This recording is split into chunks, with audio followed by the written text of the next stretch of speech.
Welcome back, guys. We're at the range today. It's a little wet out today. It rained about 4.5 inches this morning. This is the cheapest gun I own. This is a Savage. This is just a Savage Axis. It's not a 2. It's not nothing. It's just a Savage Axis 308. Let's see exactly what it says here. Just a Savage Axis 308 Win. I paid roughly, it was $400 for the rifle and the scope that came on it, and it was a Weaver scope. Shot it once, the scope broke. I don't like Weaver. I'm a Vortex guy, so I put a 3x9x40 Vortex on here, along with the Leopold rail. This is a long action. I didn't even realize that they made the 308 and the Savage Action long action, so it took a long time to be able to find an actual rail and or ring kit to fit. So pretty much what we're doing today is we're going to be shooting this gun, make sure it's sighted in, and we are going to do a cheap rifle challenge to prove, you don't need a super expensive gun to get out there and shoot a deer. So that's what we're going to do today. Right now, with the rifle and the scope combo that's on here, I'd say it's probably around 450 bucks. So I got some Hornady Precision Hunter here in the 178 grain ELDX. Let's see, it's shooting at roughly 2,600 feet per second. So I believe I have this rifle sight in at 100 yards. We got the target down here at 100 yards. We got a railroad track to make sure bullets don't go nowhere. We also got the swamp right here. So we're going to see what we can do. You always got to remember ear protection. We're going to get set down and we're going to see exactly where this gun is shooting at today, and then we're going to get into a 2-part video. This is going to be part 1, and there'll be a part 2 coming up.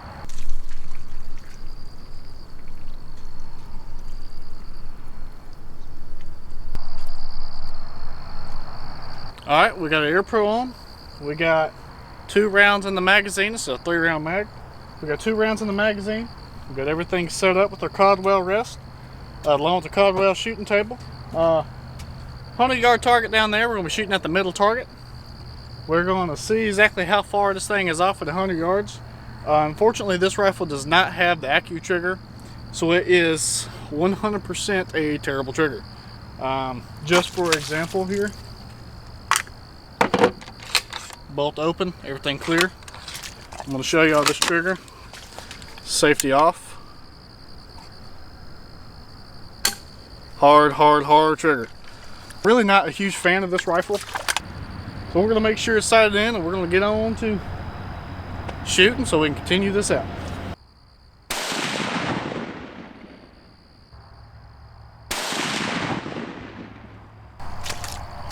Alright, well, we just shot twice. Let's go down and see what we did. First, this was a second shot. Like I said, I aimed here, second shot hit here. That trigger is really weird. Let's see. That trigger being so weird, every time you pull it, it's going to make you jerk. I mean, it's not a light trigger at all. It's a really heavy trigger. A little mud on there. Alright, so we're going to go back. We're going to load up that magazine again. We're going to see if we can do quite a little bit better job of that. Like I said, I know on the first one, I pulled it hard.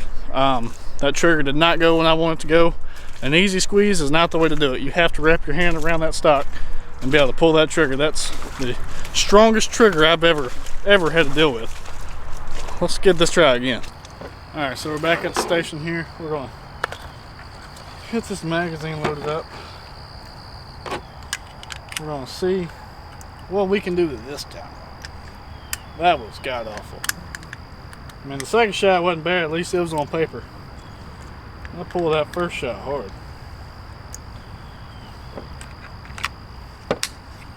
Alright, bolt open. We're going to see what we can do.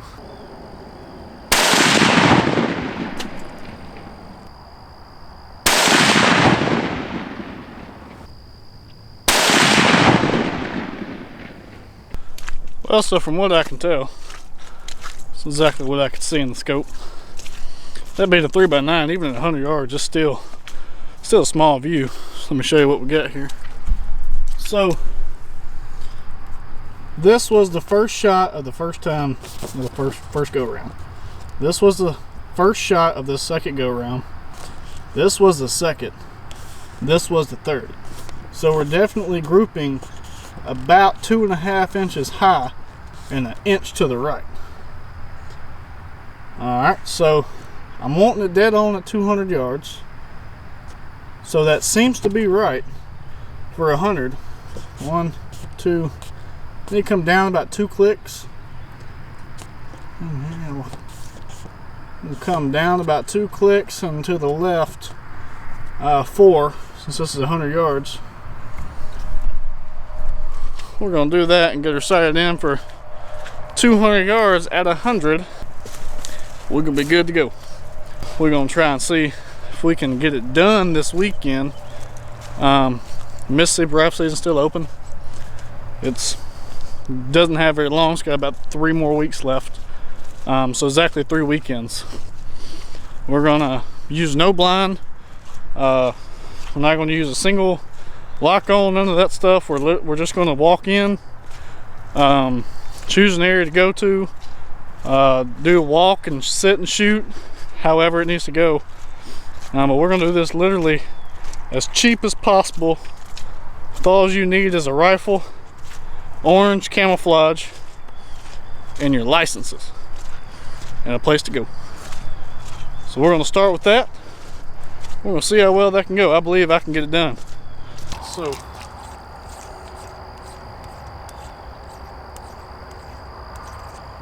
need to go up 2 clicks, to the right 4. 1,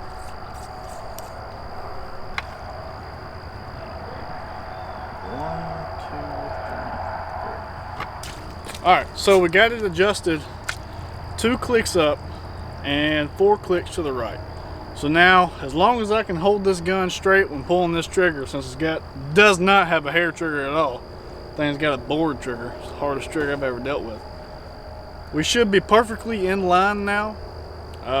Right and left, we should be dead center, right and left, and we should be exactly 2 inches high at 100 yards. This is 100 yards we're shooting. We should be 2 inches high. That means we should be pretty close to exactly dead on at 200 yards height wise. So we're going to load this magazine back up real quick.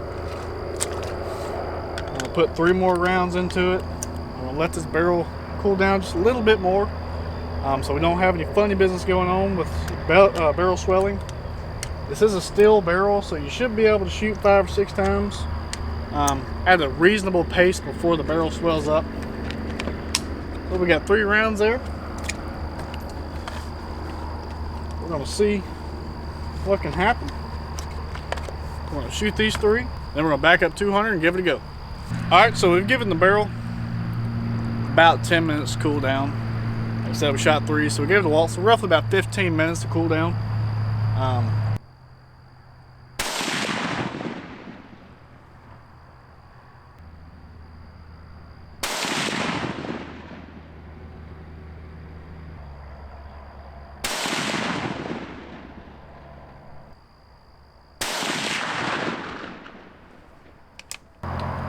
Alright, well, we just put 4 rounds down range. For the way this trigger is, I think we did pretty good. 2 of them did just about right, pretty much exactly what I thought it was going to do. We had 2 of them that you can definitely tell I pulled, like I said, with a trigger this hard. I really don't think there's a way to get sub MOA at 100 yards with this style trigger. So right now, I mean, it's $400 rifle. I mean, you could do it, but you're going to need to change out you definitely need to change the trigger out in this gun. And I'm not about to do that. This is a cheap video, so we're just going to let it run. We're going to go down there and look, and I'm going to show y'all. Alright, so that's how we did, excluding this one. This is what we did, excluding this one and those. So these 2 are pretty close. These 2, I know I definitely pulled, but at least they're still within the same group. But like I said, this is not a sub MOA gun. Matter of fact, sub MOA was nowhere even in the manual for this rifle. I did look. I'm sure you could make it with the right trigger, maybe a different stock, different barrel, different gun. Sure, you could do it. Emphasis on the different gun part. So 100 yards, not sub MOA. I'm holding it the best I can. I do pretty good.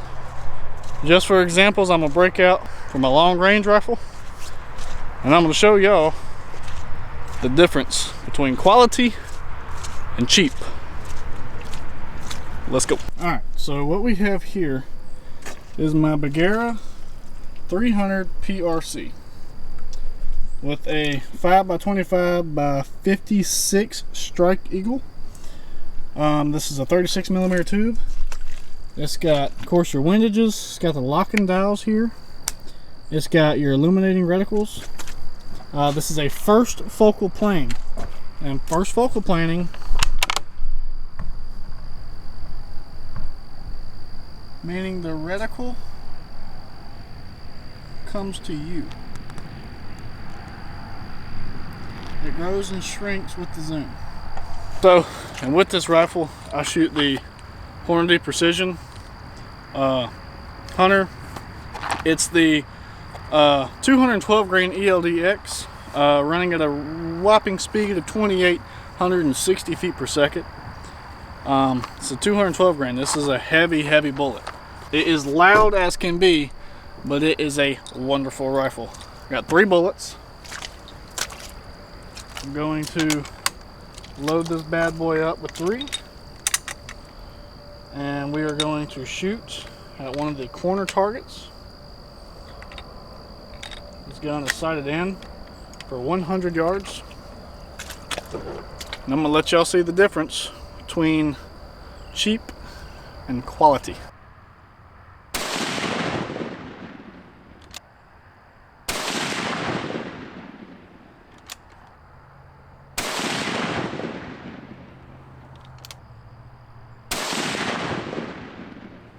So even through the hearing protection with the muzzle brake on that rifle, it still makes your ears ring.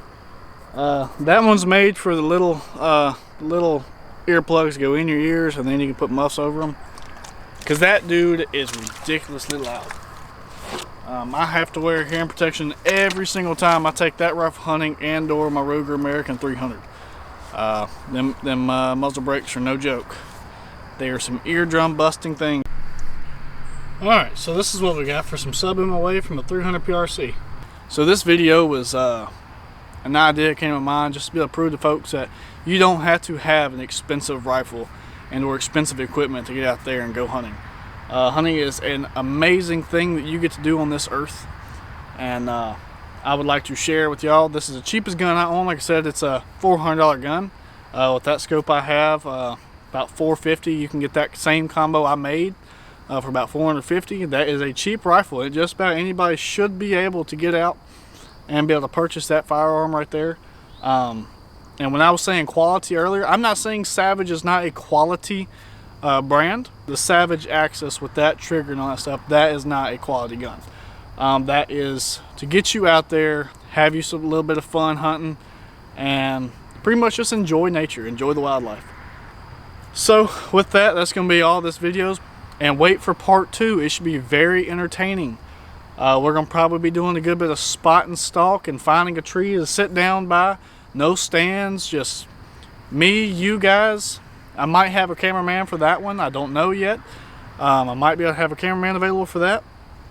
But me, you guys, that rifle, and a shooting stick.